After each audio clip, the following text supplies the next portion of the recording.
one down, two on the side, 1 foot in the grave.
Sorry, is that your Peugeot estate right there?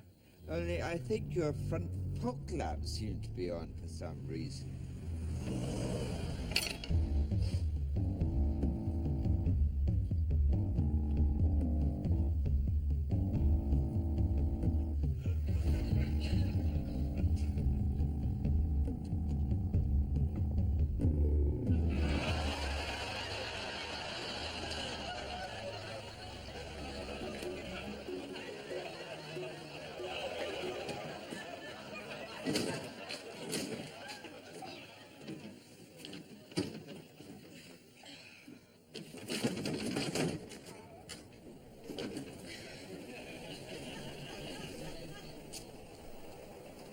Frankly, Mr. Skimport, what side of bed I got out of this morning is not a matter I consider relevant. The fact remains that the Open Sesame automatic garage door, which you installed for me last week, has just jammed again for the 7th time. And as BMW rather short-sightedly failed to include a limbo dancing option on the new 300 series, I'm keen to learn how you expect me to get the car on the road. Yes, I'll tell you exactly what's chafing my hide this morning, Mr. Gorringe. It concerns a majestic 2000 Millennium Globe that I rather foolishly ordered from your company for my brother's birthday, which I can't help noticing has arrived with 2 northern hemispheres. If by one of our top service engineers you're referring to the young child with a hair full of glue who spent 3 hours here yesterday wobbling around on top of a ladder, presumably in an attempt to make his testicles drop, I was not impressed, Mr. Skimport. Unfortunately not, Mr. Gorringe. And while a world with 2 Europes and no Australia may have obvious cultural advantages, I'm afraid it doesn't quite square with the theory of continental drift. I couldn't say with any certainty, Mr. Skimport, whether it was Rick or Dave, although you'd very sensibly had a ring fitted through his ear like a cow, I'm afraid his name tab seemed to have fallen off. Oh, has he indeed? Well, how very fine and dandy for him. Well, it depends what you mean by very noticeable, Mr. Gorringe. I mean, had my brother been horribly blinded in some form of industrial accident, then certainly all our troubles would be over. Well, do offer him my profuse congratulations, Mr. Skimpot, and then tell him to get his arse back round here now and finish the job. Yes, and I should expect a proper replacement within 24 hours, or heads and hemispheres will roll. Hear that? Little twerp I had a Barney with outside yesterday. He's only just gone and won 60,000 quid on the midweek lottery. Unbelievable. Unbelievable. Right then, perhaps I'll just pop out for a few bits. Get that bottle of whiskey you wanted to take back with you, Nigel. It's not till 6:30 your train tonight, is it? So, I'll see you about 5 then. Bye. Bloody stereo drives you up the wall. Tell me about it. It was bad enough in mono.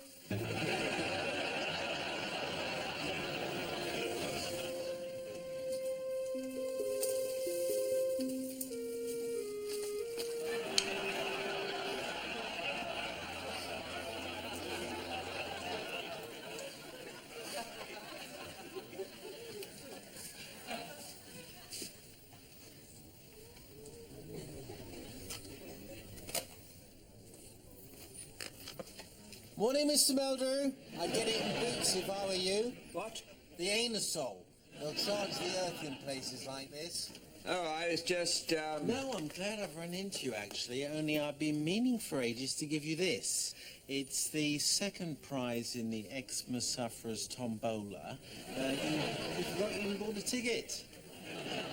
Donated by Mrs. Cribbins from the dry cleaners. I gather it's quite a family heirloom.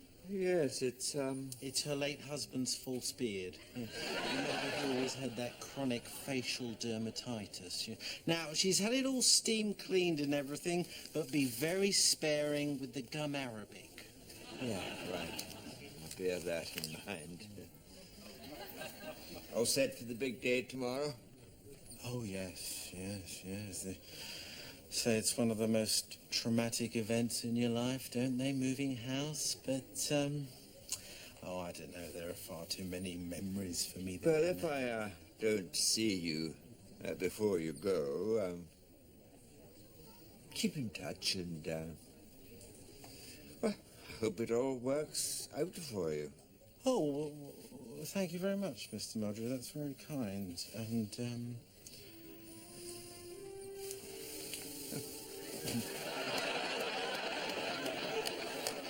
lots of love to Mrs. Meldrew, and, bye-bye to you. Bye, Mr. Sweeney. We released 7 months early.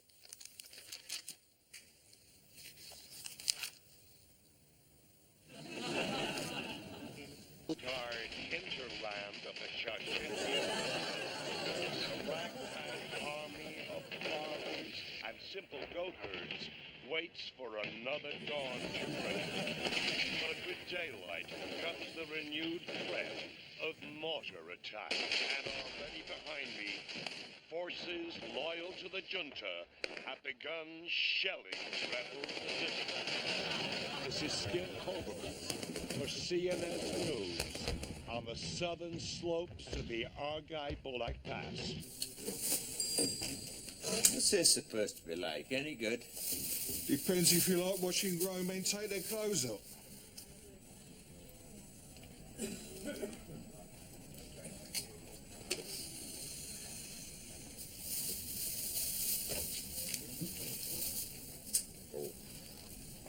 You don't get anything a bit stronger down there, I suppose.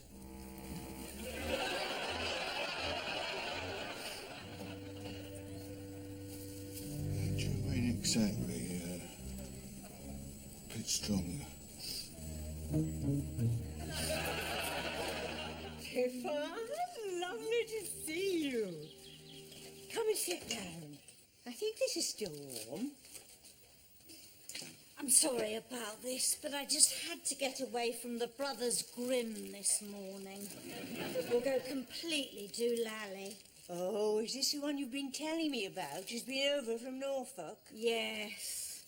Just been out to get him a drop of the hard stuff before we see him off at the station. Plus, a little treat for myself, which I think I deserve after 3 weeks of that. I can't remember if you've told me. Is he divorced? No. He's never married, Nigel. He's, got more sense. Well, he's got a crush on Jonathan Dimbleby, which is not quite the same thing. Apart from that side of things, he's so much like Patrick, it's frightening. It's like every phone call's an episode of Kavanagh QC. I mean, what is it with men? They're another species. It's like this one. Bought himself a fishing rod now, would you believe? With all the gubbins. Think he has the first idea how to cast a line? Took a woodpecker out of a tree the other night. He ended up beak first down an old lady's jogging shorts. Nightmare. Oh, I should be picking up a prescription. Oh, right, well, I'll tag along with you as far as the bus stop.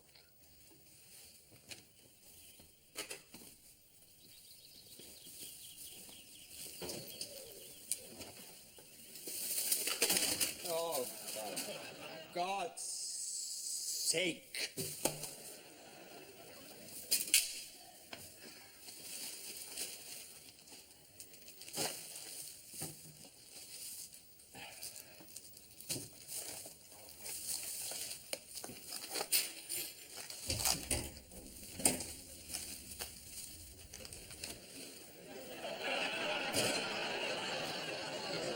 No, that surgery gets worse. Talk about headless chickens.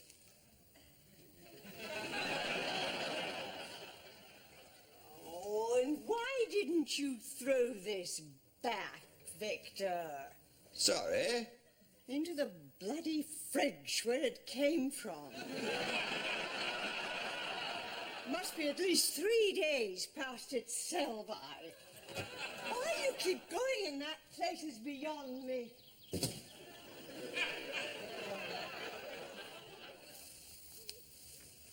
Do you know, I think he's chiseled me out of that popcorn. Out of what? Dodgy Douglas.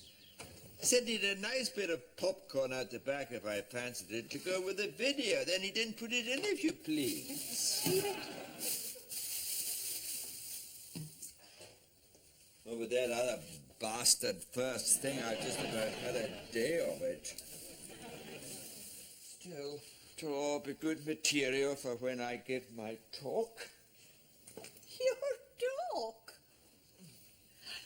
Why a bunch of old dears would want to sit and listen to you moan and groan about everything under the sun, I can't imagine. Think your cousin Ivor must be going soft in the head. P.S. Gladys sends her love and says, when are you going to come and give a little lecture to our Women's Institute? We are sure the gospel, according to Victor Meldrew, would be the highlight of their year. Exclamation mark. I'm thinking of basing it around the theme of evolution gone wrong. Neanderthal man did not, in fact, die out. He went to work for Sky Digital. Bloody performance we had with them. Oh, you'll never guess what I saw this morning on the news. An American reporter who looked just like Mr. Swaney. It was incredible. I think the tape is still in there because I was watching it before Pippa came round. Says she's just about had a bellyful of it lately. What with Patrick's brother coming over to stay. Really? I didn't know he had one. Yes, gay apparently. but just like Patrick in every respect. I suppose it must just be coincidence, that other. But oh, what's this she's left behind? Do you mean they're completely identical? Sorry? Well, yes. Facially the spitting image. Wonder why he never said anything. Who? Patrick. What about? Perhaps they just try and steer clear of each other. I mean, if you've got a twin brother who's gay, it could lead to all sorts of mix-ups. Do you want to peel those potatoes while I get this pie on? Yeah, can do. What's this? Oh, I don't know. Some video that Pippa left behind. Dwayne Spartacus and Mighty Joe Schlong. Mounted Police 5. Yes, I might sit and watch that after tea if there's nothing else. While you do the washing up.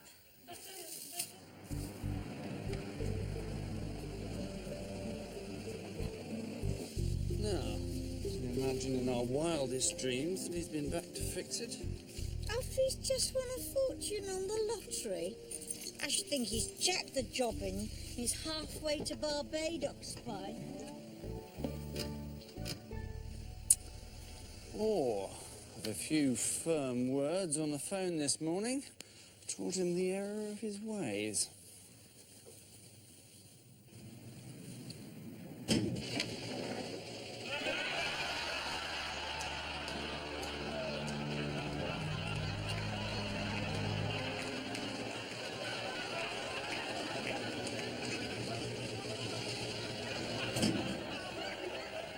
The little bastard, I'll kill him.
Going out and buying your brother-in-law something like that? Hard stuff, she said. My God. I mean, is that what some men actually... Where do you think she got it? I don't know.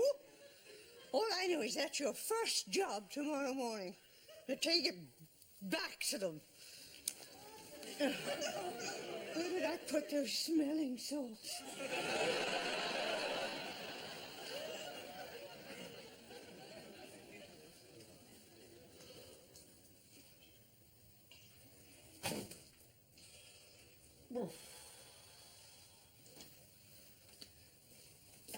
Oh, thanks for polishing off my Cabernet.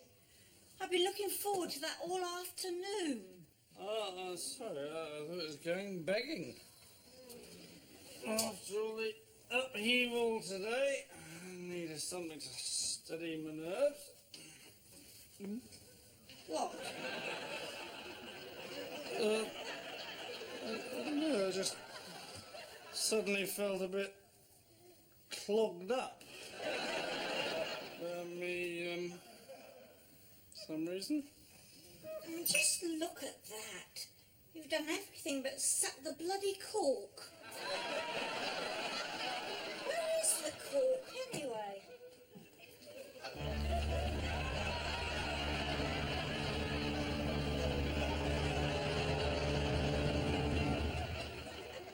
There's no way of saying this delicately, Patrick. It's gone quite a long way in. So just stand there twittering, get it out. Oh, right. What am I now? Qualified proctologist? Well, I don't know. How do you normally get a cork out? I suppose.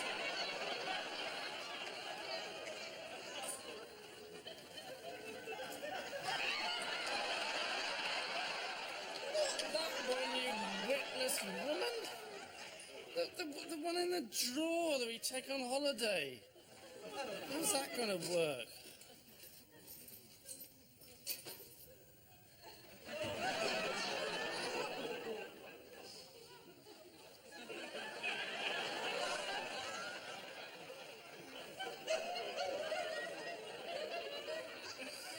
I feel very uncomfortable doing this. Isn't that funny? Whereas I seem to be growing ever more relaxed and confident. Can you just get on with it, please?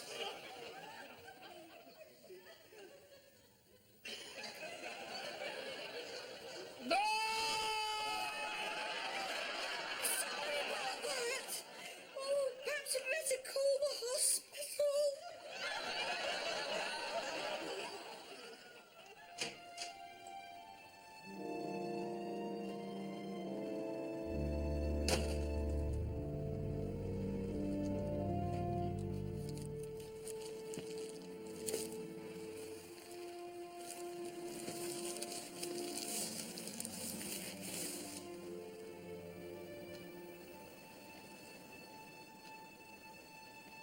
Morning, Mr. Meldrew. Bright and early. I thought... You never said you were only moving 2 doors along. I always wanted an end house and, as I say, wanted to make a fresh start without really leaving the area. So, as soon as I heard the McVitties were emigrating, I leapt straight in with an offer. Of course, I still haven't found a buyer for number 21, but isn't that funny? You didn't know about it. Funny? Morning, Mr. Swaney. You settling in all right? Oh, yes. There's that news report I was telling you about. You see what you make of that when you have a moment. I will, Mrs. Meldrew. Sounds very intriguing. Oh, that was another thing, Mr. Meldrew. I've got a couple coming round to view at 3. Estate agent says they sound quite serious. Mr. and Mrs. Gleason. Oh, right. Fingers crossed there, then. Yes, he said the husband was a very nasty piece of work, apparently. Very violent. And by all accounts, it's a total fluke he found the place. Apparently, he was in the area yesterday morning having lunch at some pub when some lunatic stuck a load of maggots in his food. Said he tried to drive after him, but lost him at the roundabout just down the road here. And that's when he noticed my signpost. Really? Yes. Yes, he says if he ever sees this chap again, he's going to beat the living shit out of him. Doesn't know such language, but anyway, I'll bring him round later so you two can get to know each other. I'm sure he's not as bad as he sounds. See you later then, Mr. Meldrew. There's no need to go to all that trouble, Mrs.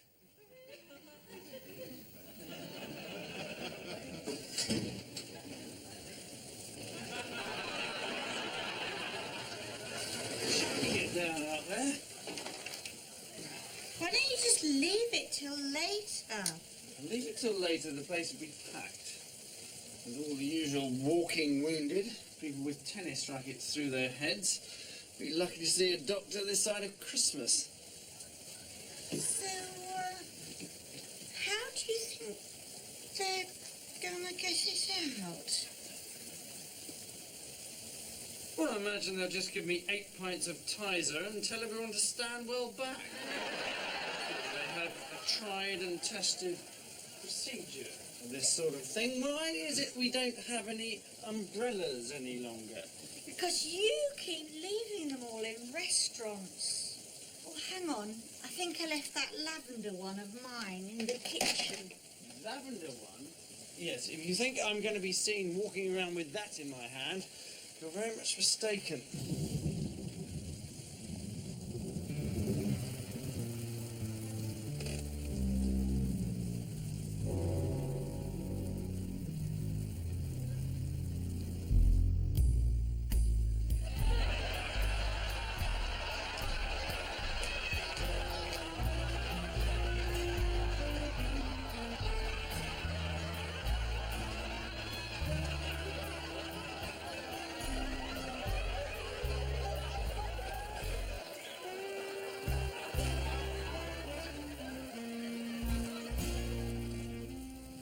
Excuse me, we've never met before. My name's Victor Melton. I'm a friend of your sister-in-law's. And I think she might have, well, anyway, this is yours, I think, so,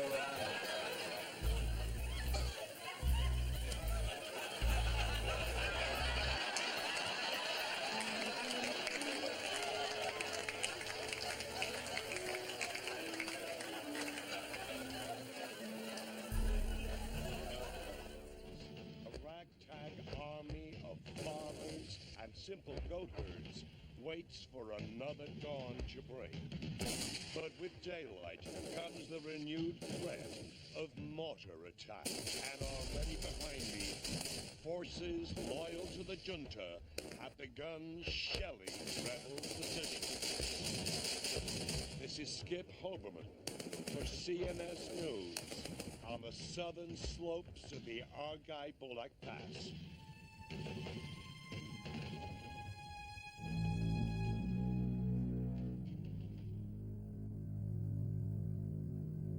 Yes, well, if you want to know about pubs, the man to ask is probably my husband, who should be home. Oh, talk of the devil. Well, that gives us a chance to get off now, doesn't it? I said I'd give you a hand to take that stuff up the tip before it closes. Oh, yes, that will be handy. Sorry about the time. I didn't want to get here too soon in case he came round with that ruddy... Yes! Will you come downstairs? Perhaps you'd like to have a wee chat with Mr. and Mrs. Gleason, who may soon be moving in next door. And Mr. Sweeney and I are just popping out for half an hour. Well, nice to have met you both. Bye.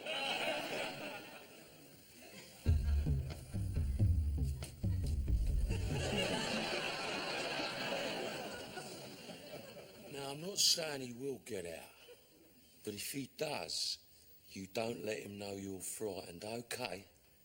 That's the worst thing you can do to a pit bull, that is.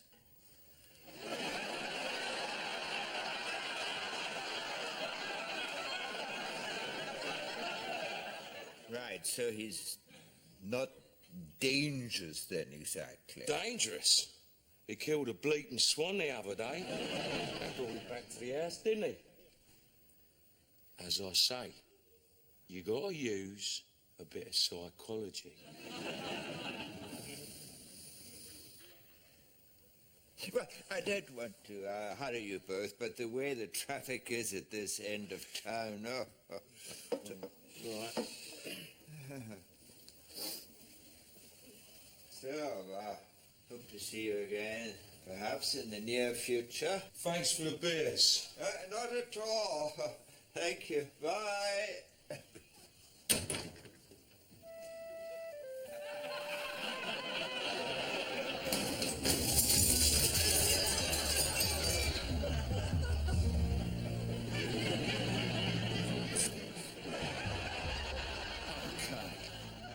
So you like the taste of worms?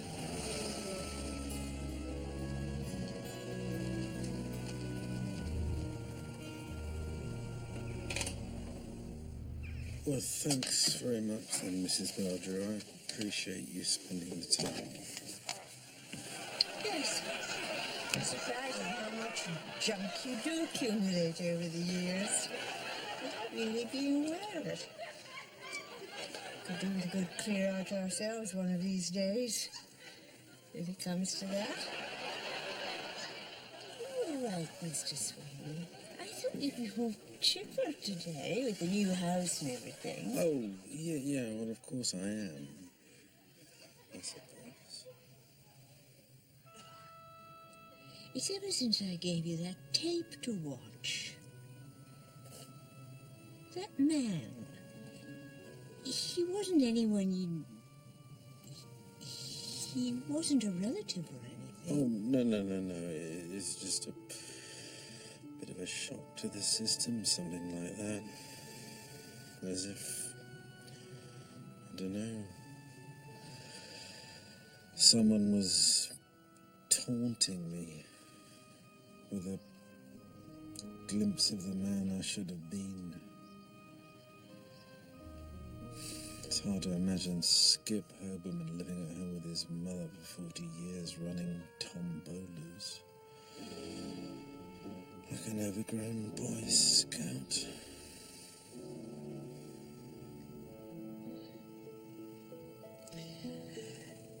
Life isn't just about ambition, Mr. Sweeney.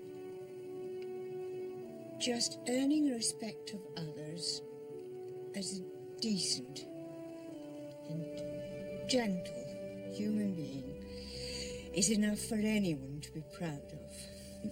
Oh, yeah. I've certainly wheeled a lot of old ladies about, Mrs. Meldrew. But who's going to wheel me about?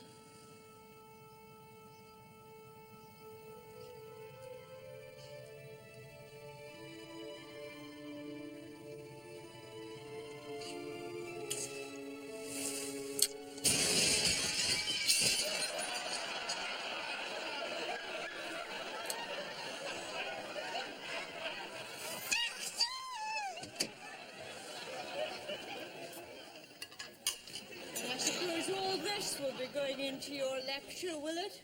To the Women's Institute? Oh, did you get rid of that other monstrosity, by the way, this morning? I forgot to ask. Never want to see the likes of that again. What is it for them, do you think? About American policemen that's so exciting. Yes, it's hard to imagine having an erotic fantasy about Officer Dibble and Topcat. I suppose it must just be a combination of that kind of thing and policemen and... Oh, no. You would...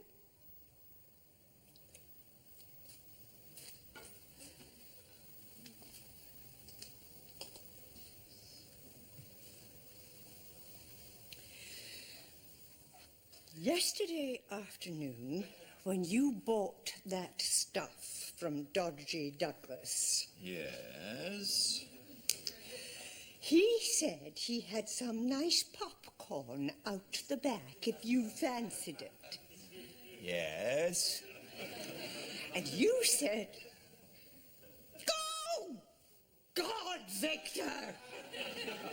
What? What have I done now? That tape didn't come out of Pippa's bag in there at all. It must have fallen out of yours. How could it come out of my bag? Because when you came out of that shop yesterday afternoon, you came out with a video of cop porn.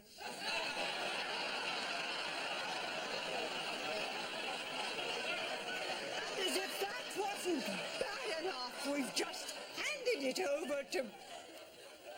What are they going to think?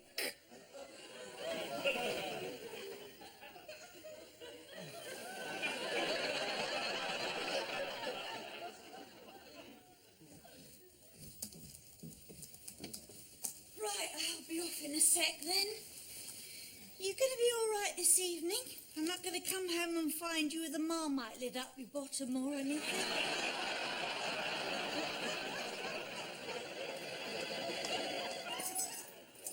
Trench.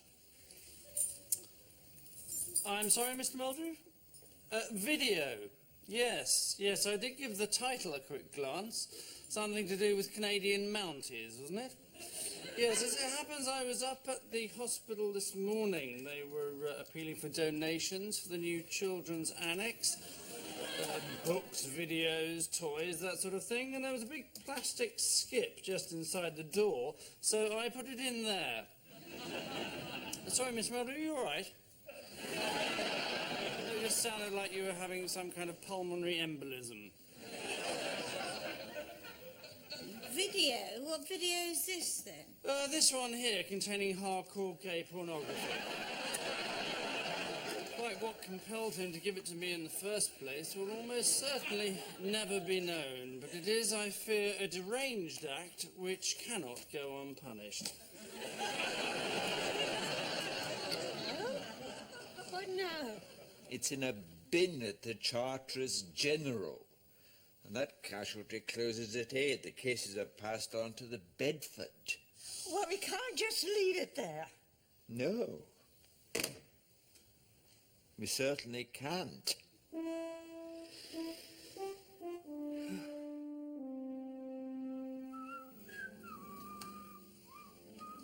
Why is it whenever you are in a good mood, I break out in a cold sweat? Go on. What have you found? Just a brief but rather satisfying item in the local, under the heading Angling for Trouble. Says, police were called to the accident and emergency wing of the Charterers General on Friday night to investigate reports of a madman on the hospital roof. The man, believed to be in his 60s, was discovered squatting near a hole in a glass skylight where he appeared to be fishing into a box of toys. As the officers watched, he proceeded to reel in a succession of video cassettes, each of which he unhooked, glanced at, and then threw back again. The man, who was later escorted off the premises, screaming incoherently about popcorn, was subsequently identified as Mr. etc., etc., etc. So, I suppose you're on top of the world now.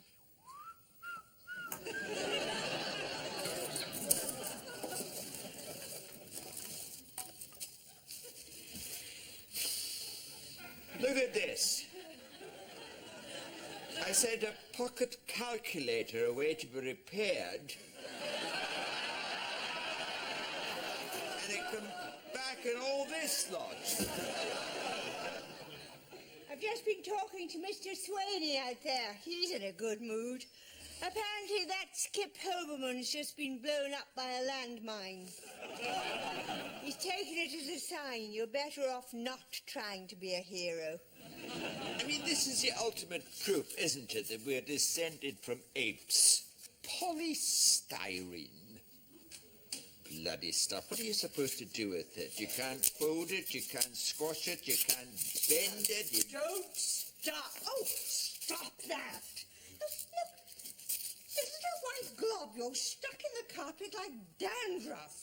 If you must do that, take it outside. Now then, I know what this will be. Cousin Ivor dropped him a line to ask him when he wanted me to give my talk.